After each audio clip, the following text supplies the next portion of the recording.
Hi all, എല്ലാവർക്കും നമസ്കാരം. സൈലത്തിൻ്റെ പുതിയൊരു സെഷനിലേക്ക് നിങ്ങൾക്ക് എല്ലാവർക്കും സ്വാഗതം. അപ്പോൾ ഇന്നത്തെ ഉദ്ദേശം എന്താണെന്ന് നിങ്ങൾക്ക് മനസ്സിലായിട്ടുണ്ടാവും. കേരളക്കര വോട്ടിലേക്ക് പോവുകയാണ്. പുതിയൊരു നിയമസഭയെ തിരഞ്ഞെടുക്കാനുള്ള വോട്ടിലേക്കാണ് നമ്മൾ പോകുന്നത്. അപ്പോൾ എലിജിബിൾ ആയിട്ടുള്ള എല്ലാവരും വോട്ട് ചെയ്യണമെന്നൊരു റിക്വസ്റ്റ് ആദ്യമേ മുന്നോട്ട് വയ്ക്കുകയാണ്. നമുക്കറിയാം, ഇന്ത്യയിൽ പലതരം ഇലക്ഷൻസ് ഉണ്ട്. ഡയറക്റ്റ് ഇലക്ഷൻ ഉണ്ട്, ഇൻഡയറക്റ്റ് ഇലക്ഷൻ ഉണ്ട്. അതായത് ജനങ്ങൾ നേരിട്ട് തിരഞ്ഞെടുക്കുന്നു, അല്ലാതെ ജനങ്ങൾ ഇൻഡയറക്റ്റ് ആയിട്ട് തിരഞ്ഞെടുക്കുന്ന ഇലക്ഷൻ ഉണ്ട്. ജനങ്ങളല്ലാതെ ഇൻഡയറക്റ്റ് ആയിട്ട് നടക്കുന്ന ഇലക്ഷൻ ഉണ്ട്. ഡയറക്റ്റ് ഇലക്ഷൻസിൻ്റെ ഉദാഹരണമാണ് ഈ അടുത്ത് നമ്മുടെ നാട്ടിൽ കഴിഞ്ഞ പഞ്ചായത്ത് ഇലക്ഷൻ, ഇപ്പോൾ നടക്കാൻ വേണ്ടി പോകുന്ന സ്റ്റേറ്റ് അസംബ്ലി ഇലക്ഷൻ.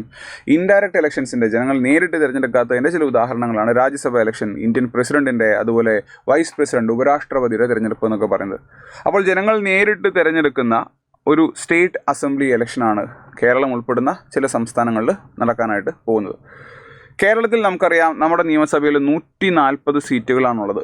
141 സീറ്റുകൾ ഉണ്ടായിരുന്നു, അത് 140ആയി. കാരണം ഒരു സീറ്റ് ഒരു ആംഗ്ലോ ഇന്ത്യൻ മെമ്പറെ നോമിനേറ്റ് ചെയ്യുന്ന പരിപാടിയായിരുന്നു.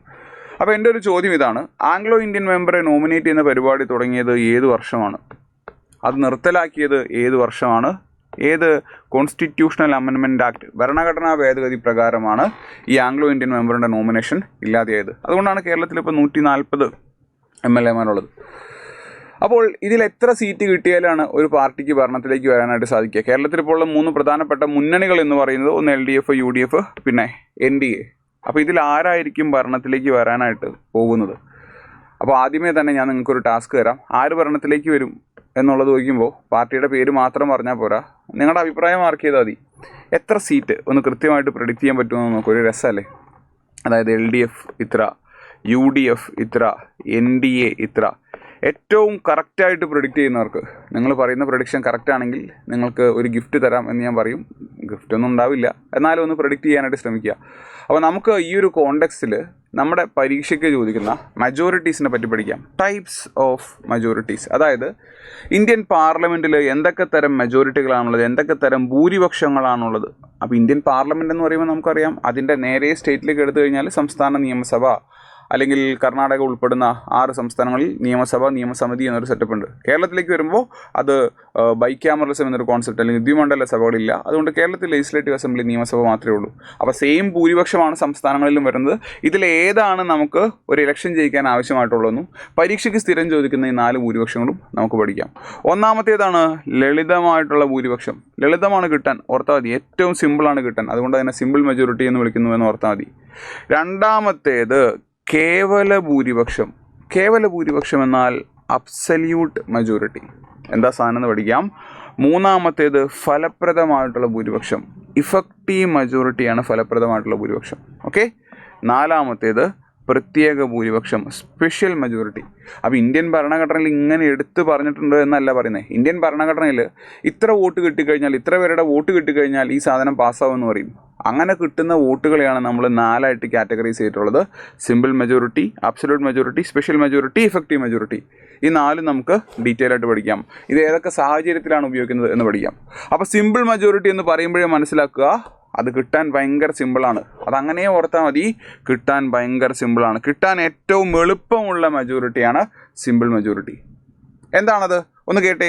This refers to the majority of more than 50% of the members present and voting, also known as functional or working majority. അതെന്താ പറഞ്ഞതിൻ്റെ അർത്ഥം? സംഭവം സിമ്പിളാണ്. നമുക്ക് നമ്മുടെ കേരളത്തിൻ്റെ നിയമസഭയിലേക്ക് വരാം. ഓക്കെ, കേരളത്തിന് നമുക്ക് നിയമസഭയിലേക്ക് വരാം. കേരളത്തിലാകെ മൊത്തമുള്ള MLA-മാരുടെ എണ്ണം നമുക്കറിയാം 140 ആണ്. 140. സിമ്പിൾ മെജോറിറ്റി എന്ന് പറഞ്ഞു കഴിഞ്ഞാൽ, ഒന്നുകൂടെ വായിച്ചേ, more than 50% of the members present and voting. ഒരു ദിവസം ഒരു വോട്ടെടുപ്പ് നടക്കുകയാണ്, ഒരു ബില്ലിനെ സംബന്ധിച്ചൊരു വോട്ടെടുപ്പ് നടക്കുകയാണ്. അപ്പോൾ ആ 140 പേരിൽ വേക്കൻസി ഒന്നും ഇല്ലാന്നിരിക്കട്ടെ, അതായത് എല്ലാ സീറ്റും ഫുള്ളാണെന്നിരിക്കട്ടെ, വേക്കൻസി ഒന്നുമില്ല. എല്ലാത്തിലേക്കും തിരഞ്ഞെടുപ്പ് നടന്നിട്ടുണ്ട്, അതിലെല്ലാത്തിലും ആളുകളുണ്ട്, ആരും മരണപ്പെട്ടിട്ടൊന്നുമില്ല, അങ്ങനെയൊന്നും സംഭവിച്ചിട്ടില്ല. അപ്പോൾ വേക്കൻസി ഇല്ല.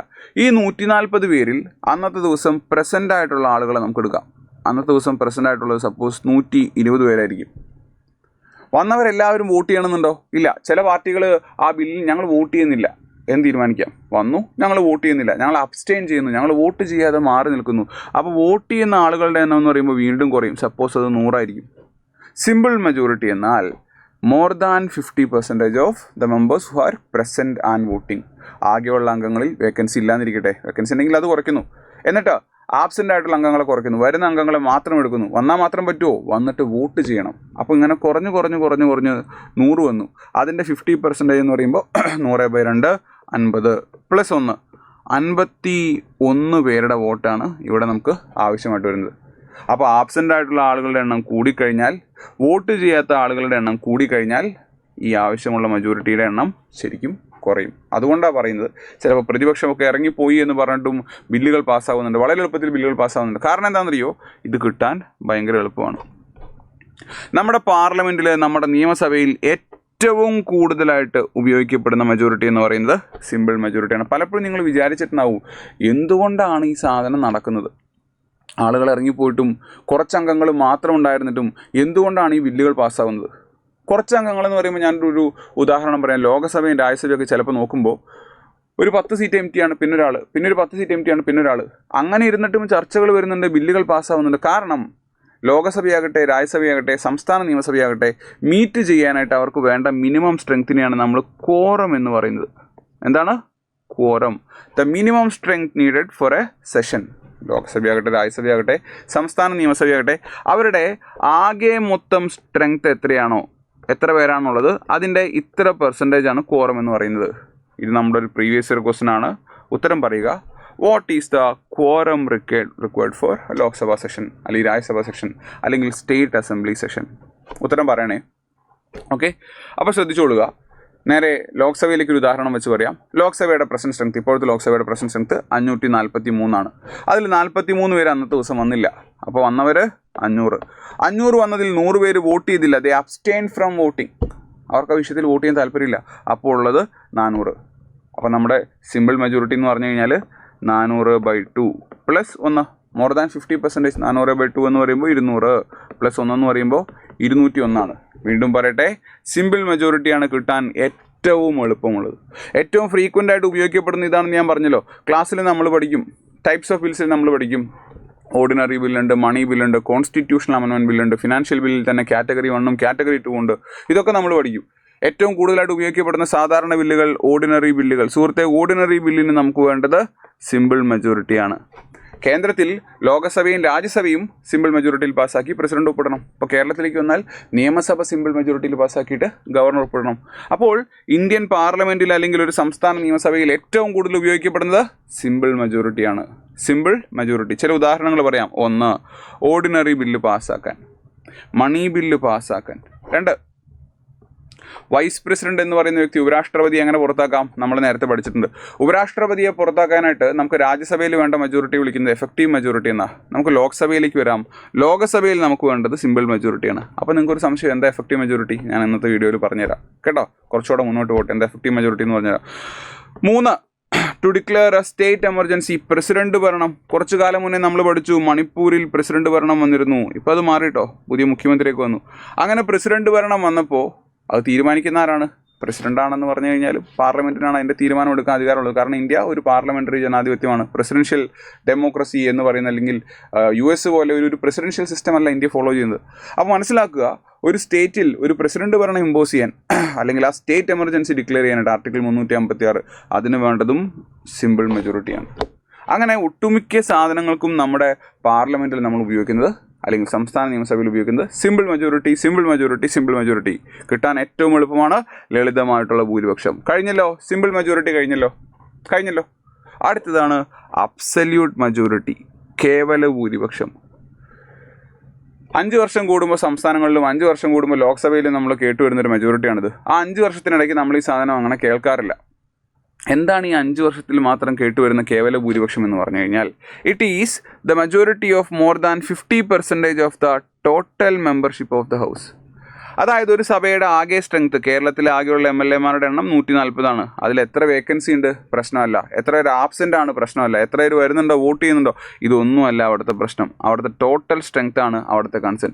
ഈ ടോട്ടൽ സ്ട്രെങ്ത്തിൻ്റെ മോർ ദാൻ 50%, അതായത് 50% + 1 ആണ് നമുക്ക് അബ്സല്യൂട്ട് മെജോറിറ്റി എന്ന് പറയുന്നത്. 140ൻ്റെ പകുതി എന്ന് പറയുമ്പോഴത്തേക്കും 70 + 1 എന്ന് പറയുമ്പോൾ 71. ഇതേ സാധനം നമ്മൾ ലോക്സഭയിലേക്ക് വന്നു കഴിഞ്ഞാൽ ലോക്സഭയുടെ പ്രസന്റ് സ്ട്രെങ്ത് എന്ന് പറയുന്നത് 543. അപ്പോൾ അതിൽ വേക്കൻസി ആബ്സൻസ് നമ്മൾ കൂട്ടുന്നില്ല. 543/2 അതല്ലേ 50%.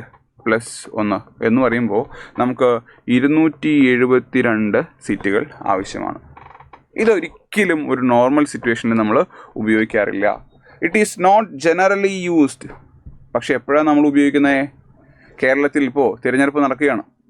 ഏപ്രിൽ മാസം തിരഞ്ഞെടുപ്പ് കഴിഞ്ഞ് മെയ് മാസം കൗണ്ടിങ് കഴിയുമ്പോൾ നമുക്ക് മനസ്സിലാകും 140 പേരിൽ എത്ര പേര് UDF, എത്ര പേര് LDF, എത്ര പേര് NDA എന്ന് മനസ്സിലാക്കുക സുഹൃത്തെ. ഒരു ജനറൽ ഇലക്ഷൻ കഴിഞ്ഞിട്ട് കേന്ദ്രത്തിലാകട്ടെ സംസ്ഥാനത്താകട്ടെ നമുക്ക് മന്ത്രിസഭ ഫോം ചെയ്യണമെങ്കിൽ നമുക്ക് വേണ്ടതാണ് ആബ്സല്യൂട്ട് മെജോറിറ്റി. അതായത് കേരളത്തിൽ ഒരു പാർട്ടി ഭരണത്തിലേക്ക് വരണമെങ്കിൽ, തമിഴ്നാട് ഇലക്ഷൻ നടക്കുന്ന അവിടെ വരണമെങ്കിൽ, വെസ്റ്റ് ബംഗാളിൽ നടക്കുന്ന അവിടെ വരണമെങ്കിൽ, അസാമിൽ നടക്കുന്ന അവിടെ വരണമെങ്കിൽ, 2029 ലോക്സഭ ഇലക്ഷൻ നടക്കും, 19ാമത് ലോക്സഭയിലേക്കുള്ള അവിടെ വരണമെങ്കിൽ നമുക്ക് ആവശ്യമായിട്ടുള്ള ഭൂരിപക്ഷമാണ് കേവല ഭൂരിപക്ഷം. അതായത് കേരളത്തിൽ 71 സീറ്റുകൾ നമുക്ക് വേണം, എന്നാലേ ഭരണത്തിലേക്ക് വരാനായിട്ട് സാധിക്കുകയുള്ളൂ. അതാണ് ഞാൻ ആദ്യം നിങ്ങളോട് നോക്കാനായിട്ട് പറഞ്ഞത്. NDAക്ക് എത്ര കിട്ടും, UDFന് എത്ര കിട്ടും, LDFന് എത്ര കിട്ടും. അപ്പോൾ നിങ്ങൾ പറയുകയാണ് സപ്പോസ് 68, നിങ്ങൾ പറയുകയാണ് 68, ബാക്കി ഇവർക്ക് കിട്ടി. അതുകൊണ്ട് വല്ല കാര്യമുണ്ടോ? ഇല്ല. കാരണം 71 പേരുടെ പിന്തുണ നമുക്ക് വേണം, ഇല്ലെങ്കിൽ അതൊരു തൂക്കു മന്ത്രിസഭ എന്നുള്ള കോൺസെപ്റ്റിലേക്ക് പോകും. അപ്പോൾ ഇതിൽ ആരെങ്കിലുമൊക്കെ അങ്ങോട്ടും ഇങ്ങോട്ടും സപ്പോർട്ട് ചെയ്യേണ്ടി വരും. ഒരു പൊളിറ്റിക്കൽ സ്റ്റെബിലിറ്റി നോക്കിക്കഴിഞ്ഞാൽ നമ്മൾ ഒരിക്കലും ഇതിലേക്ക് ആഗ്രഹിക്കരുത്. കാരണം 5 വർഷം അങ്ങോട്ടും ഇങ്ങോട്ടും ചാട്ടങ്ങൾ കാണേണ്ടി വരും. പൊളിറ്റിക്കൽ സ്റ്റെബിലിറ്റിക്കാണെങ്കിൽ നമ്മൾ ആഗ്രഹിക്കുന്ന പാർട്ടി, നിങ്ങൾ ഏത് പാർട്ടിക്ക് വേണമെങ്കിലും ആഗ്രഹിച്ചോ, അവർക്ക് 71 കിട്ടണം. ഒരു 72, 73 മുതൽ 75 വരെ കിട്ടിക്കഴിഞ്ഞാൽ അവർ സേഫായിട്ട് ഭരിക്കും. പക്ഷേ ഒരു ക്യൂരിയോസിറ്റിയുടെ പുറത്താണെങ്കിൽ നമുക്ക് ഈ സാധനം നോക്കാം. അപ്പോൾ നമുക്കറിയാം ആരൊക്കെ അങ്ങോട്ടും ഇങ്ങോട്ടും ചാടിക്കളിക്കും. 10th schedule of the Indian constitution, anti defection, കൂറുമാറ്റ നിരോധനം എങ്ങനെ വർക്കാവുമെന്നൊക്കെ നമുക്ക് അന്നേരം നോക്കാം കേട്ടോ. 10th schedule of the Indian constitution, original ഭരണഘടനയിൽ ഇല്ലാത്ത 10th ഷെഡ്യൂൾ ആഡ് ചെയ്തത് ഏത് പ്രധാനമന്ത്രിയാണ്, ഏത് അമെൻമെൻ്റാണ്, ഏത് വർഷമാണ്. പിന്നെ ഒരു പാർട്ടി, എൻ്റെ ഒരു ചോദ്യമാണേ, 140 MLA-മാരുണ്ട്. ഓക്കെ, സപ്പോസ് LDFന് ഇതിനകത്ത് 70 സീറ്റ് കിട്ടിയെന്നിരിക്കട്ടെ, 70 സീറ്റ്. UDFന് കിട്ടിയത് 68 ആണെന്നിരിക്കട്ടെ.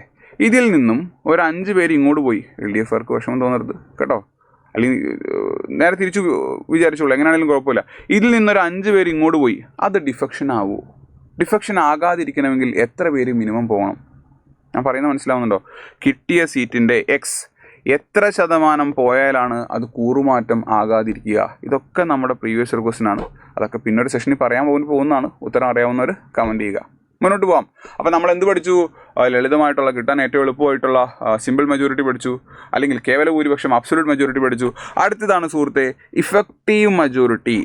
എന്താണ് ഇഫക്റ്റീവ് മെജോറിറ്റി? നമ്മൾ പറഞ്ഞല്ലോ ഫലപ്രദമായ ഭൂരിപക്ഷം. ഇന്ത്യൻ ഭരണഘടനയിൽ ചില സ്ഥലങ്ങളിൽ മെൻഷൻ ചെയ്തിട്ടുള്ളൊരു ടേം ഉണ്ട്. ഭരണഘടന എപ്പോഴെങ്കിലും വായിച്ചു കഴിഞ്ഞാൽ നമ്മുടെ ക്ലാസ്സുകളിൽ നമ്മൾ ആ ടേം കാണും. ആ ടേമാണ് ഓൾ ദ ദെൻ മെമ്പേഴ്സ്, അപ്പോഴുള്ള എല്ലാ അംഗങ്ങളും എന്നൊരു ടേം പറഞ്ഞു കഴിഞ്ഞാൽ ദാറ്റ് ഈസ് ഇഫക്റ്റീവ് മെജോറിറ്റി. അതാണ് ഇഫക്റ്റീവ് മെജോറിറ്റി. നമുക്കറിയാം ടോട്ടൽ സ്ട്രെങ്ത് എന്നൊരു സാധനമുണ്ട്. ഈ ടോട്ടൽ സ്ട്രെങ്ത്തിൽ നിന്നും നമ്മൾ ഇഫക്റ്റീവ് സ്ട്രെങ്ത്തിലേക്ക് പോവുകയാണ്, ഫലപ്രദമായിട്ടുള്ള സ്ട്രെങ്ത്തിലേക്ക് പോവുകയാണ്. ഇഫക്റ്റീവ് സ്ട്രെങ്ത്, ഈ ഫലപ്രദമായിട്ടുള്ള സ്ട്രെങ്ത്തിൻ്റെ ഭൂരിപക്ഷമാണ് ഫലപ്രദമായിട്ടുള്ള ഭൂരിപക്ഷം. ഇഫക്റ്റീവ് സ്ട്രെങ്ത്തിൻ്റെ മെജോറിറ്റിയാണ് ഇഫക്റ്റീവ് മെജോറിറ്റി. എന്താണ് ഈ ഇഫക്റ്റീവ് സ്ട്രെങ്ത്? ഇപ്പോൾ നമ്മൾ സിമ്പിൾ മെജോറിറ്റിയുടെ കേസ് പറഞ്ഞു, ടോട്ടൽ, അതിൽ നിന്നും ആബ്സെൻ്റ് ആയിട്ടുള്ളവരെ കുറയ്ക്കുന്നു, പ്രസൻ്റ് ആയിട്ടുള്ളവരെ മാത്രം എടുക്കുന്നു, അതിൽ നിന്ന് നമ്മൾ വോട്ട് ചെയ്ത ആളുകൾ മാത്രം എടുക്കുന്നു. പ്രസൻ്റ് ആൻഡ് വോട്ടിംഗ് അതിൻ്റെ 50% ആണ് സിമ്പിൾ മെജോറിറ്റി പറഞ്ഞു. ടോട്ടലിൻ്റെ 50% +1 ആണ് അബ്സല്യൂട്ട് മെജോറിറ്റി നമ്മൾ പറഞ്ഞു. അങ്ങനെയാണെങ്കിൽ എന്താണ് ഇഫക്റ്റീവ് സ്ട്രെങ്ത്? സുഹൃത്തെ, എഫക്റ്റീവ് സ്ട്രെങ്ത് എന്ന് പറഞ്ഞാൽ എത്രയാണോ നിങ്ങളുടെ ടോട്ടൽ സ്ട്രെങ്ത് അതിൽ നിന്നും നിങ്ങൾ വേക്കൻസി കുറയ്ക്കുക, വേക്കൻസി മാത്രം കുറയ്ക്കുക. വേക്കൻസി ആബ്സെൻസും തമ്മിൽ എന്താ ബന്ധം? നിങ്ങളൊരു സീറ്റിലേക്ക് തിരഞ്ഞെടുക്കപ്പെട്ടു, ആ സീറ്റ് ഇപ്പോൾ വേക്കൻ്റ് അല്ല, പക്ഷേ നിങ്ങൾ പനിയോ ചുമയോ കാരണം 10 ദിവസം വന്നില്ല, അപ്പോൾ നിങ്ങൾ ആബ്സെൻ്റ് ആണ്, വേക്കൻ്റ് അല്ല. ആ സീറ്റിലേക്ക് ഇലക്ഷൻ നടന്നിട്ടില്ല, അല്ലെങ്കിൽ നടന്നിട്ട് അൺഫോർച്ചുനേറ്റ്ലി ആ ഒരു വ്യക്തി മരണപ്പെട്ട് കഴിഞ്ഞാലൊക്കെയാണ് ആ സീറ്റ് വേക്കൻ്റ് ആവുക. കുറച്ച് കാലം മുന്നേ തൃക്കാക്കര നമ്മൾ കണ്ടു, സീറ്റ് വേക്കൻ്റായി, ഇലക്ഷൻ നടന്നു അല്ലേ, ബൈ ഇലക്ഷൻസ് അങ്ങോട്ട് നടക്കാറുണ്ട്. അപ്പോൾ എന്താണ് എഫക്റ്റീവ് സ്ട്രെങ്ത് എന്ന് പറഞ്ഞു കഴിഞ്ഞാൽ എത്രയാണോ ടോട്ടൽ, ആ ടോട്ടലിൽ നിന്നും നമ്മൾ വേക്കൻസി കുറയ്ക്കുക. കേരളത്തിൻ്റെ കേസിൽ ഇപ്പോൾ ഉദാഹരണത്തിന് 140 ടോട്ടൽ, 3 സീറ്റ് വേക്കൻ്റ് ആണെങ്കിൽ 137. അതാണ് ഇഫക്റ്റീവ് സ്ട്രെങ്ത്. ആ ഇഫക്റ്റീവ് സ്ട്രെങ്ത്തിൻ്റെ 50% +1. ഇനി ഞാൻ പറയുന്നതൊന്ന് കണ്ണടച്ചിട്ട് ആലോചിക്കണേ. നമുക്ക് സിമ്പിൾ മെജോറിറ്റി ഉണ്ട് ആണല്ലോ, നമുക്ക് ഇഫക്റ്റീവ് മെജോറിറ്റി ഉണ്ട്, നമുക്ക് അബ്സല്യൂട്ട് മെജോറിറ്റി ഉണ്ട്. ഇതിൽ കിട്ടാൻ ഏറ്റവും എളുപ്പം ഏതാണ്? കണ്ണടച്ചിട്ട് ആലോചിക്കുക. പേര് കൊണ്ട് തന്നെ നമുക്കറിയാം കിട്ടാൻ ഏറ്റവും എളുപ്പം സിമ്പിൾ മെജോറിറ്റിയാണ്. നിങ്ങൾ ആലോചിച്ച് നോക്കൂ, ടോട്ടൽ സ്ട്രെങ്ത്തിനെ കൺസിഡർ ചെയ്യുന്നൊരു കേസാണിത്. അബ്സല്യൂട്ട് ടോട്ടലിൽ നിന്നും നമ്മൾ വേക്കൻസി കുറയ്ക്കുന്ന ഒരു കേസാണിത്. വേക്കൻസി ഉണ്ടെങ്കിൽ എഫക്റ്റീവ് എന്ന് പറയുമ്പോൾ കുറച്ചുകൂടെ കുറയും. ടോട്ടലിൽ നിന്നും ആബ്സെൻ്റ് ആയിട്ടുള്ളവരെ മാറ്റി വോട്ട് ചെയ്യാത്തവരെ മാറ്റുന്ന കേസാണിത്, പ്രസൻറ്റ് ആൻഡ് വോട്ടിംഗ്. അപ്പോൾ മനസ്സിലാക്കുക, ഇതിൽ കിട്ടാൻ ഏറ്റവും എളുപ്പമുള്ളത് 1, കുറച്ചുകൂടെ എളുപ്പമുള്ളത് 2, കുറച്ചുകൂടെ എളുപ്പമുള്ളത് 3, കുറച്ചുകൂടെ ബുദ്ധിമുട്ടുള്ളത്. അപ്പോൾ ബുദ്ധിമുട്ട് ഏറ്റവും കൂടുതൽ അബ്സല്യൂട്ടിനാണ്, കുറച്ചുകൂടെ ബുദ്ധിമുട്ട് കുറവ് ഇവിടെയാണ്, ഏറ്റവും ബുദ്ധിമുട്ട് കുറവ് അല്ലെങ്കിൽ ഏറ്റവും എളുപ്പം ഇവിടെയാണ്. അപ്പോൾ അതുകൂടെ മനസ്സിലാക്കുക. കിട്ടാൻ ഏറ്റവും എളുപ്പം ലളിതം സുന്ദരം, അതുകൊണ്ടാണ് അതിനെ ലളിത ഭൂരിപക്ഷം എന്ന് വിളിക്കുന്നത്. 3 മെജോറിറ്റി മനസ്സിലായി എന്ന് വിചാരിക്കുന്നു. എഫക്റ്റീവ് മെജോറിറ്റി നമ്മൾ ഏത് കേസിലാണ് ഉപയോഗിക്കുന്നത്? സുഹൃത്തെ, നമുക്കറിയാം ആരാണോ ഇന്ത്യയുടെ വൈസ് പ്രസിഡന്റ് അദ്ദേഹം ഓട്ടോമാറ്റിക്കലി എക്സ് ഒഫീഷ്യോ രാജ്യസഭയുടെ ചെയർപേഴ്സൺ ആകും, അല്ലേ? ആദ്യത്തെ ഇന്ത്യയുടെ വൈസ് പ്രസിഡന്റിൻ്റെ പേര് അറിയാവുന്നവരൊന്ന് പറയണം കേട്ടോ. അദ്ദേഹം തന്നെയായിരുന്നു ആദ്യ രാജ്യസഭയുടെ ചെയർപേഴ്സൺ. നോക്കണം, ഇപ്പോഴത്തെ വൈസ് പ്രസിഡന്റിൻ്റെ പേര് നമുക്കറിയാം CP രാധാകൃഷ്ണൻ, അദ്ദേഹമാണ് രാജ്യസഭയുടെ ചെയർപേഴ്സൺ. ആദ്യത്തെ വൈസ് പ്രസിഡന്റിൻ്റെ പേര് ഞാൻ മറന്നുപോയി, നിങ്ങൾ അറിയാമെങ്കിലൊന്ന് കമൻറ്റ് ചെയ്യുക. ഓക്കെ, മുന്നോട്ട് പോവാം. ഈ വൈസ് പ്രസിഡന്റിനെ റിമൂവ് ചെയ്യുക എന്ന് പറയുമ്പോൾ നമ്മൾ റിമൂവ് ചെയ്യുന്നത് രാജ്യസഭയുടെ ചെയർപേഴ്സണെയാണ്. അപ്പോൾ രാജ്യസഭയുടെ ചെയർപേഴ്സണെ മാത്രമല്ല, ആരെയാ? ഉപരാഷ്ട്രപതിയാണ്. അതുകൊണ്ട് ലോകസഭയ്ക്കും രാജ്യസഭയ്ക്കും അവിടെ പങ്കുണ്ട്. പക്ഷേ വൈസ് പ്രസിഡന്റ് എന്ന് പറയുന്നത് രാജ്യസഭയുടെ ചെയർപേഴ്സൺ ആയതുകൊണ്ട് തന്നെ രാജ്യസഭയ്ക്ക് അവിടെ ഒരു സ്പെഷ്യൽ പവർ ഉണ്ട്. എന്താണെന്നറിയോ? ഈ വൈസ് പ്രസിഡന്റിനെ റിമൂവ് ചെയ്യാനുള്ള പ്രമേയം എവിടെ മാത്രമേ അവതരിപ്പിക്കാൻ പറ്റുള്ളൂ? രാജ്യസഭയിൽ മാത്രമേ പറ്റുള്ളൂ. അവിടെ യു നീഡ് ഇഫക്റ്റീവ് മെജോറിറ്റി. നമ്മൾ ഓൾറെഡി പറഞ്ഞു കഴിഞ്ഞു, ലോകസഭയിൽ വൈസ് പ്രസിഡന്റിനെ റിമൂവ് ചെയ്യുന്ന പ്രമേയത്തിൽ നമുക്ക് സിമ്പിൾ മെജോറിറ്റി മതി. അതായത് രാജ്യസഭയിൽ മാത്രം അവതരിപ്പിക്കപ്പെടാൻ കഴിയുന്ന പ്രമേയം രാജ്യസഭയിൽ അവതരിപ്പിക്കപ്പെട്ടു. രാജ്യസഭയിൽ അത് ഇഫക്റ്റീവ് മെജോറിറ്റിയിൽ പാസ്സായി. അത് ലോക്സഭയിലേക്ക് പോകുമ്പോൾ അവിടെ വേണ്ടത് സിമ്പിൾ മെജോറിറ്റിയാണ്. ക്ലിയർ ആണോ? അതാണ് ഒരു ഉദാഹരണം. രണ്ടാമത്തെ ഉദാഹരണം, ലോകസഭയുടെ സ്പീക്കറിനെ റിമൂവ് ചെയ്യുന്ന കേസ്. കുറച്ച് കാലം മുന്നേ വാർത്തയിൽ വന്നിരുന്നു, ഓം ബിർളയെ റിമൂവ് ചെയ്യാൻ വേണ്ടി പോവുകയാണ്. ലോകസഭയുടെ ഡെപ്യൂട്ടി സ്പീക്കറിനെ റിമൂവ് ചെയ്യുന്ന കേസ്. ഇല്ലെങ്കിൽ കേരള നിയമസഭയിലേക്ക് വരാം, നമുക്ക് സ്പീക്കറും ഡെപ്യൂട്ടി സ്പീക്കറും ഉണ്ട്, ഇവരെ റിമൂവ് ചെയ്യുന്ന കേസ്. ഈ കേസുകളിലൊക്കെ നമുക്ക് വേണ്ട എന്താണ്?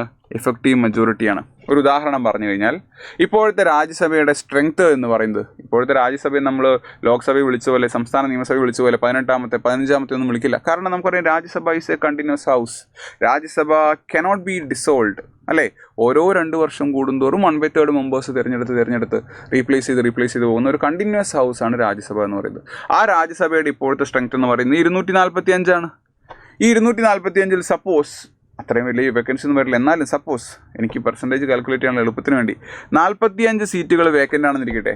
So the effective strength will become total minus vacancy 245 minus 45 it will become 200. അതിൻ്റെ 50% + 1, 200/2 100 + 1 101. അതായിരിക്കും രാജ്യസഭയിലെ ഇഫക്റ്റീവ് സ്ട്രെങ്ത് എന്ന് പറയുന്നത്. കണ്ണടച്ചാലോചിക്കുക. ഈ 3 കിട്ടാൻ ഏറ്റവും പാട് അബ്സല്യൂട്ട്, ഏറ്റവും എളുപ്പം സിമ്പിൾ. രണ്ടിനെയും നടുക്ക് നിൽക്കുന്ന സാധനമാണ് ഇഫക്റ്റീവ്. ഒന്നിൽ ടോട്ടലിൽ നിന്ന് പ്രസൻ്റ് ആയിട്ടുള്ള ആളുകൾ മാത്രം എടുക്കുന്നു, അതിൽ വോട്ട് ചെയ്യുന്ന ആളുകൾ മാത്രം എടുക്കുന്നു. ഒന്നിൽ ടോട്ടൽ മൈനസ് വേക്കൻസി. ഇനി 3 നിങ്ങൾക്ക് തെറ്റില്ലല്ലോ, പറഞ്ഞേ. ഇനി ഈ 3 നിങ്ങൾക്ക് തെറ്റില്ലല്ലോ. 3 നിങ്ങൾക്ക് തെറ്റില്ലെങ്കിൽ 4ാമത്തെ കാറ്റഗറിയാണ് സ്പെഷ്യൽ മെജോറിറ്റി. അപ്പോൾ ഞാൻ വീണ്ടും പറയുന്നു, ഭരണഘടന വായിച്ചിട്ട് ചേട്ടോ ഇതിൽ സ്പെഷ്യൽ മെജോറിറ്റി എന്നൊരു സാധനം പറഞ്ഞിട്ടില്ല എന്ന് പറയരുത്. അതിൽ പറഞ്ഞിട്ടുണ്ടെന്ന് ഞാൻ പറഞ്ഞിട്ടില്ല. അതിൽ ടൈപ്സ് ഓഫ് മെജോറിറ്റി പറയുമ്പോൾ ആ ഒരു വോട്ടിംഗ് കണക്കാണ് പറയുന്നത്. അപ്പോൾ എവിടെയാണോ സിമ്പിൾ മെജോറിറ്റി എന്നുള്ള concept 50% of those present and voting പറയാത്തത്, എവിടെയാണോ അബ്സല്യൂട്ട് മെജോറിറ്റി എന്നൊരു കോൺസെപ്റ്റ് 50% ഓഫ് ടോട്ടൽ സ്ട്രെങ്ത് പറയാത്തത്, എവിടെയാണോ എഫക്റ്റീവ് മെജോറിറ്റി പറയാത്തത്, ഓൾ ദ ദെൻ മെമ്പേഴ്സ് എന്ന് പറയാത്തത്, അതിനെല്ലാം നമ്മൾ കളക്റ്റീവായി വിളിക്കുന്ന പേരാണ് special majority. So all majorities other than absolute, effective or simple majority, it is called special majority. അപ്പോൾ സ്പെഷ്യൽ മെജോറിറ്റി എന്ന് പറയുമ്പോൾ അതല്ലാത്തത് ഇതെന്ന് പറയുന്നത്. അതുകൊണ്ട് തന്നെ നമുക്ക് ഒന്നിലധികം സ്പെഷ്യൽ മെജോറിറ്റികളെ കാണാനായിട്ട് സാധിക്കും, പല സന്ദർഭങ്ങളിൽ ഉപയോഗിക്കുന്ന സാധനങ്ങളെ. അതിൽ ഏറ്റവും കൂടുതൽ PYQs വന്നിട്ടുള്ള 4 സന്ദർഭവും ഞാൻ നിങ്ങൾക്ക് പറഞ്ഞുതരാം കേട്ടോ. ഒന്നാമത്തേത് special majority type 1, special majority type 2 ഉണ്ട്, ടൈപ്പ് 3 ഉണ്ട്, ടൈപ്പ് 4 ഉണ്ട്. അപ്പോൾ മനസ്സിലാക്കുക സുഹൃത്തെ, 4 തരം സ്പെഷ്യൽ മെജോറിറ്റി നമുക്കിവിടെ പറയാൻ സാധിക്കും. ടൈപ്പ് 1 എന്ന് പറഞ്ഞു കഴിഞ്ഞാൽ ആർട്ടിക്കിൾ 249 പറയുന്നത് പ്രീവിയസ് ഇയർ ക്വസ്റ്റ്യൻ ആണ്, എന്താണെന്നുള്ളത് പറഞ്ഞുതരാം. ടൈപ്പ് 2 എന്ന് പറഞ്ഞു കഴിഞ്ഞാൽ ആർട്ടിക്കിൾ 368 പറയുന്നത് വീണ്ടും PYQ ആണ്, പറഞ്ഞുതരാം. ടൈപ്പ് 3 എന്ന് പറഞ്ഞു കഴിഞ്ഞാൽ 368 മറ്റൊരു കണ്ടീഷനും കൂടെ ഉണ്ട്. GST വന്ന സമയത്തൊക്കെ പത്രം വായിക്കുന്നവരാണ് നിങ്ങളെങ്കിൽ നിങ്ങളത് കേട്ടിട്ടുണ്ടാകും. ടൈപ്പ് 4 എന്ന് പറഞ്ഞു കഴിഞ്ഞാൽ ആർട്ടിക്കിൾ 61 പറയുന്നത് പ്രീവിയസ് ഇയർ ക്വസ്റ്റൻ ആണ്. ഇതെല്ലാം പ്രീവിയസ് ഇയർ ക്വസ്റ്റൻ ആണ് കേട്ടോ. ഇതെല്ലാം പ്രീവിയസ് ഇയർ ക്വസ്റ്റൻ ആണ്. ക്ലിയർ പഠിക്കാം. ആദ്യത്തെ സ്പെഷ്യൽ മെജോറിറ്റി പഠിക്കാം. Special majority under article 249. എന്താണ് സുഹൃത്തെ ആർട്ടിക്കിൾ 249? നമുക്കറിയാം ഇന്ത്യൻ ഭരണഘടനയുടെ 7th ഷെഡ്യൂൾ. നമ്മൾ ഷെഡ്യൂൾസിൻ്റെ ക്ലാസ്സിൽ പഠിച്ചിട്ടുണ്ട്, കോഡുണ്ട്, യൂട്യൂബിൽ കിടക്കുന്നുണ്ട്, ഷെഡ്യൂൾസ് പാർട്സൊക്കെ നമ്മൾ ചെയ്തു. 7th ഷെഡ്യൂൾ, 7 ഹെവൻ എന്നാണ് നമ്മുടെ കോഡ്. സ്വർഗ്ഗത്തിലിരുന്നു കൊണ്ട് അവർ വിഷയങ്ങൾ വീതിച്ചെടുക്കുന്നു. Union list, state list, concurrent list. അതായത് യൂഷ്വലി സ്റ്റേറ്റ് ലിസ്റ്റ് എന്ന് പറയുന്ന സാധനം അത് സംസ്ഥാന നിയമസഭകളും നിയമസമിതികളും എടുത്ത് അവരും കൂടെ നിയമനിർമ്മാണം നടത്തേണ്ട സാധനങ്ങളാണ്. യൂണിയൻ ലിസ്റ്റിൽ കേന്ദ്രം മാത്രം, സംസ്ഥാനത്തിൽ സ്റ്റേറ്റ് മാത്രം, രണ്ടും കൂടെ ചേർന്നിട്ടാണ് കൺകറന്റ് ലിസ്റ്റ്. എന്നാൽ ചില കേസുകളിൽ സപ്പോസ് നാഷണൽ ഇൻട്രസ്റ്റിൽ ഒരു കേസ് വരികയാണ്, സ്റ്റേറ്റ് ലിസ്റ്റിലുള്ളൊരു വിഷയത്തിൽ പാർലമെൻറ്റ് നിയമം പാസ്സാക്കണം. നമുക്കറിയാം ഇന്ത്യ ഫോളോ ചെയ്യുന്നത് കനേഡിയൻ മോഡലാണ്. Federation with a strong centre, കേന്ദ്രമാണ് പവർഫുൾ. അപ്പോൾ ചില കേസുകളിൽ സംസ്ഥാനങ്ങളുടെ ലിസ്റ്റിൽ, സ്റ്റേറ്റ് ലിസ്റ്റിൽ കേന്ദ്രത്തിന് നിയമനിർമ്മാണം നടത്തേണ്ടി വരും. മനസ്സിലായല്ലോ? തോന്നുമ്പോൾ അങ്ങനെ ചെയ്തു കഴിഞ്ഞ് കഴിഞ്ഞാൽ സംസ്ഥാനങ്ങളുടെ അതോറിറ്റിയിൽ അല്ലെങ്കിൽ അവരുടെ ആ ഒരു പവറിലേക്ക് കൈകടത്തലായി പോകും. അപ്പോൾ തോന്നുമ്പോൾ ചെയ്യാൻ പറ്റില്ല. തോന്നുമ്പോൾ ചെയ്യണമെങ്കിൽ ആരുടെ പെർമിഷൻ വേണം? രാജ്യസഭയെ ഭരണഘടനയിൽ വിളിക്കുന്നത് കൗൺസിൽ ഓഫ് സ്റ്റേറ്റ്സ് എന്നാണ്. സംസ്ഥാനങ്ങളെ റെപ്രസെൻ്റ് ചെയ്ത് വരുന്ന ആളുകൾ ഇരിക്കുന്ന കൗൺസിൽ, അതാണല്ലോ രാജ്യസഭ. അപ്പോൾ മനസ്സിലാക്കുക, കേന്ദ്രത്തിന് സ്റ്റേറ്റ് ലിസ്റ്റിൽ നിയമം നിർമ്മിക്കണമെങ്കിൽ രാജ്യസഭ അതിനനുസരിച്ചൊരു റെസൊല്യൂഷനെ പാസ്സാക്കണം, ഒരു പ്രമേയം പാസ്സാക്കണം. അതാണ് 249 പറയുന്നത്. ആ പവർ രാജ്യസഭയ്ക്ക് മാത്രമേ ഉള്ളൂ. അതുകൊണ്ടാണ് നമ്മൾ ക്ലാസ്സിൽ പഠിക്കുന്നത് it is one of the special powers of Rajya Sabha. ഇത് ലോക്സഭയ്ക്ക് ഇല്ലാത്ത, രാജ്യസഭയ്ക്ക് മാത്രമായിട്ടുള്ള രാജ്യസഭയുടെ ഒരു സവിശേഷതയാണ്. രാജ്യസഭയിലെ 245 അംഗങ്ങളിൽ എത്ര പേരത് പാസ്സാക്കണം? നോട്ട് ചെയ്തോളുക. ആ സ്പെഷ്യൽ മെജോറിറ്റി എന്ന് പറയുന്നത് 2/3 of the members present and voting. അതായത് രാജ്യസഭയിൽ ആകെയുള്ളത് നമുക്കറിയാം 245 ആണ്. അതിൻ്റെ 50% പ്ലസ് 1 എന്ന് പറഞ്ഞു കഴിഞ്ഞാൽ നമുക്ക് പറയാം ടോട്ടൽ സ്ട്രെങ്ത്തിന് 50% പ്ലസ് 1 ആണെങ്കിൽ നമുക്കറിയാം അബ്സല്യൂട്ട് മെജോറിറ്റി. പ്രസൻറ്റ് ആൻഡ് വോട്ടിങ്ങിൻ്റെ 50% ആണെങ്കിൽ നമുക്കറിയാം സിമ്പിൾ മെജോറിറ്റി. ഇവിടെയും അവർ പറയുന്നത് എന്താണ്? പ്രസൻറ്റ് ആൻഡ് വോട്ടിംഗ് ആണ്. എന്താണ്? Present and voting. പക്ഷേ അതിൻ്റെ 50% അല്ല. 50% കിട്ടാൻ എളുപ്പമാണ്, അതുകൊണ്ടല്ലേ സിമ്പിൾ മെജോറിറ്റി എന്ന് പറയുന്നത്. 50% 1/2. ഇതെത്രയാ? 2/3. 2/3 എന്ന് പറയുമ്പോൾ എത്ര വരുന്നു സുഹൃത്തെ? 66.6666%. അതായത് 50% എന്ന് പറയുന്ന 50%-നെക്കാളും ഒരു 10-16-17% കൂടുതലാണ്.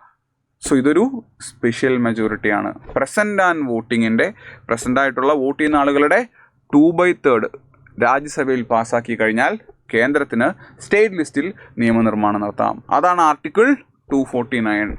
ഇത് കോംപ്ലിക്കേറ്റഡ് ആവും, കാരണം പെർസെൻറ്റേജിൽ അങ്ങോട്ടും ഇങ്ങോട്ടും മാറ്റം വരാൻ തുടങ്ങുന്നുണ്ട്. ടെൻഷനാകരുത്. ഓരോന്ന് പഠിക്കുന്നതും പേപ്പറിൽ എഴുതി വയ്ക്കുക. ഉദാഹരണം ഞാൻ നിങ്ങൾക്ക് തരുന്നുണ്ട്, എക്സാമ്പിൾ തരുന്നുണ്ട്, നമ്പേഴ്സ് വെച്ചിട്ട് തരുന്നുണ്ട്, റിയൽ സിറ്റുവേഷൻസ് തരുന്നുണ്ട്. ഇനി ഇത് തെറ്റിക്കരുത് കേട്ടോ.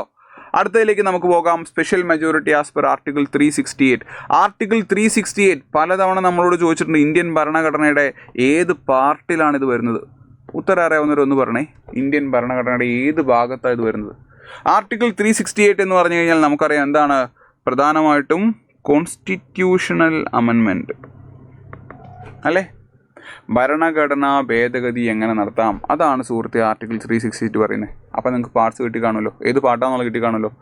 ആർട്ടിക്കിൾ 368 പറയുന്ന ഒരു മെജോറിറ്റി ഉണ്ട്, നോട്ട് ചെയ്തോളുക. 2/3 of the members present and voting. 2/3 of the members present and voting. Article നമ്മൾ 249 പഠിച്ചു കഴിഞ്ഞോ? ഇല്ല. And supported by more than 50% of the total strength of the house. അതായത് സുഹൃത്തെ ഇവിടെ 2 കണ്ടീഷൻസ് പറയുന്നുണ്ട്. യൂഷ്വലി ഒരു കണ്ടീഷൻ അല്ലേ, ഇവിടെ 2 കണ്ടീഷൻസ് പറയുന്നുണ്ട്. അതിൽ ഒന്നാമത്തെ കണ്ടീഷൻ എന്ന് പറഞ്ഞു കഴിഞ്ഞാൽ 2/3 of those who are present and voting.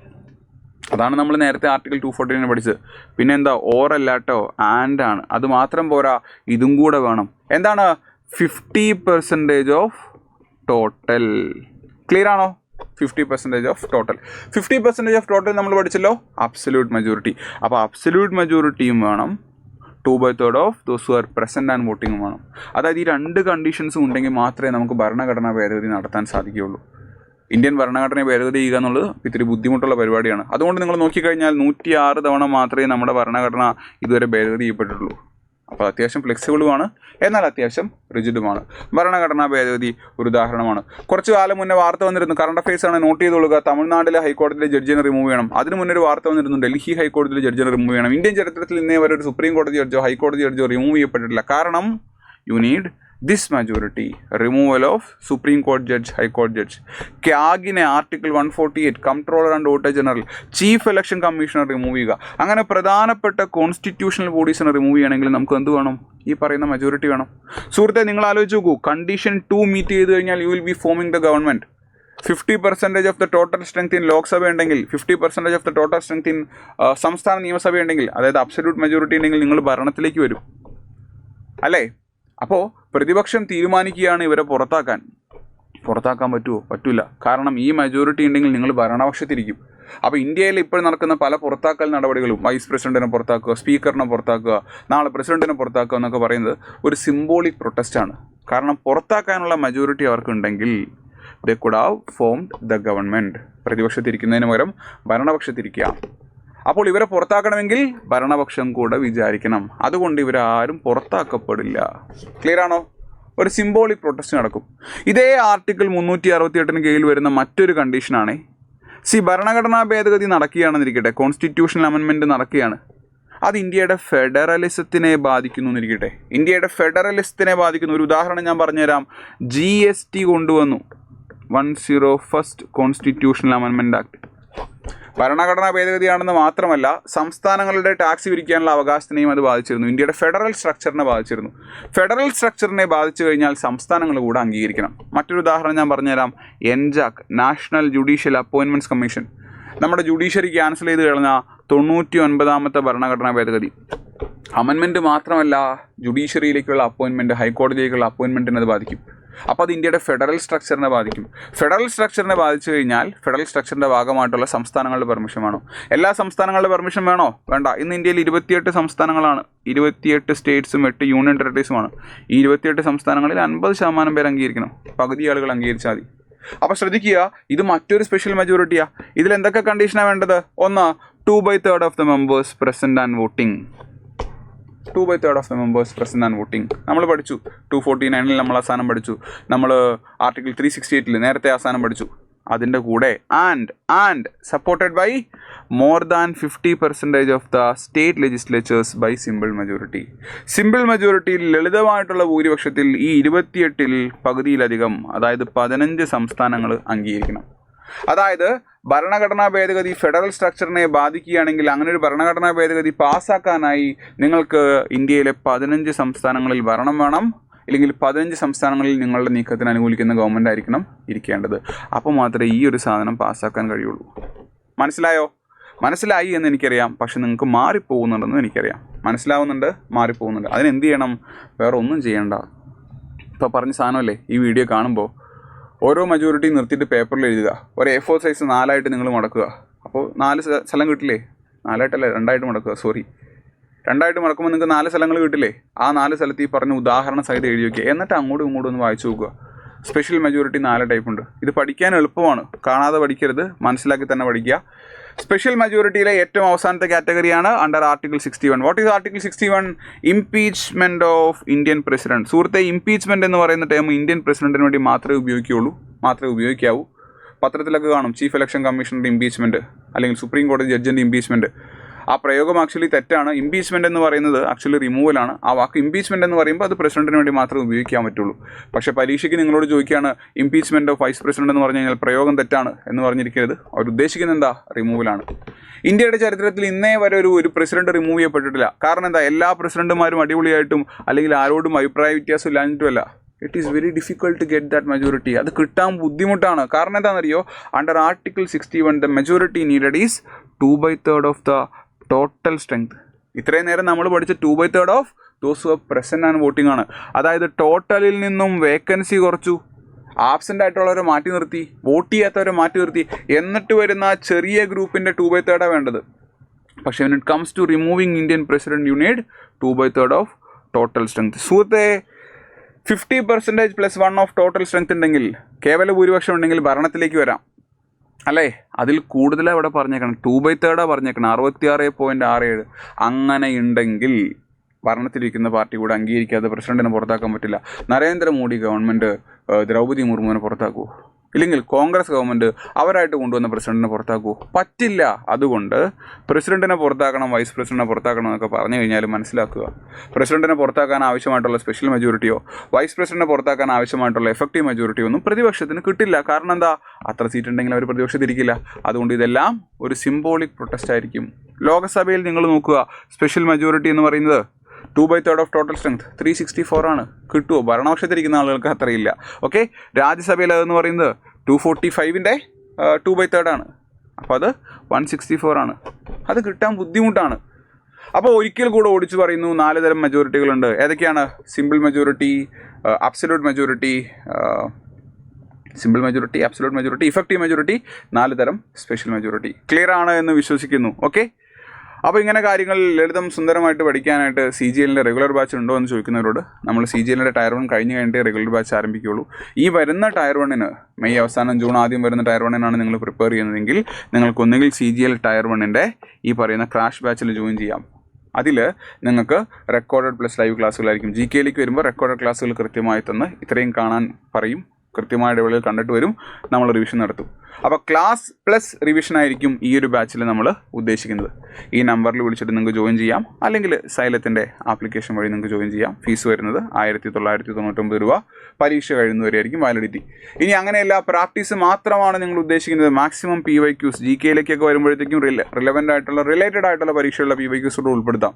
ഉദാഹരണം IBSCIയോ, ഉദാഹരണം UPSC പ്രീവിയസ് ഇയർ ക്വസ്റ്റ്യൻസ്, ഇതെല്ലാം ഉൾപ്പെടുത്തി PYQ മാത്രമുള്ളൊരു ബാച്ചാണ് നിങ്ങൾ ഉദ്ദേശിക്കുന്നതെങ്കിൽ നിങ്ങൾക്ക് ഈ ബാച്ചിൽ PYQ ക്രാഷ് ബാച്ചിൽ ജോയിൻ ചെയ്യാം. 999 രൂപയുടെ ഈ ബാച്ചിൻ്റെ വാലിഡിറ്റി എന്ന് പറയുന്നതും പരീക്ഷ കഴിയുന്നത് വരെയായിരിക്കും. എഗെയിൻ സെയിം നമ്പറിൽ കോൺടാക്ട് ചെയ്യാൻ നിങ്ങൾക്ക് സൈലത്തിൻ്റെ ആപ്പ് ഡൗൺലോഡ് ചെയ്യാം. അതിൽ നിന്നും നിങ്ങൾക്ക് ഈ ബാച്ച് പർച്ചേസ് ചെയ്യാം. ഓക്കെ, അപ്പോൾ കാര്യങ്ങളെ നമുക്കിങ്ങനെ പറഞ്ഞ പോലെ ലളിത ഭൂരിപക്ഷം പോലെ ലളിതം സുന്ദരമായിട്ട് പഠിക്കാം. കാര്യങ്ങൾ മനസ്സിലാവുന്നുണ്ടെന്ന് വിചാരിക്കുന്നു. ചോദിച്ച ചോദ്യങ്ങളിലേക്ക് ഉത്തരം പറയുക. പർട്ടിക്കുലർലി കേരളത്തിൻ്റെ ഭാവിയിൽ മെയ് മാസം വോട്ടെണ്ണി കഴിയുമ്പോൾ നിങ്ങൾ ആരുടെ പ്രവചനമാണ് നടക്കുന്നത്, ആരുടെ പ്രവചനമാണ് കൃത്യമാവുമെന്ന് നമുക്ക് നോക്കാം. ഓക്കെ, അപ്പോൾ എല്ലാവരും ഉഷാറായിട്ട് പഠിക്കുക, അടിപൊളിയായിട്ട് പഠിക്കുക. All the best. നമുക്ക് മറ്റൊരു സെഷനിൽ വീണ്ടും കാണാം. ബൈ.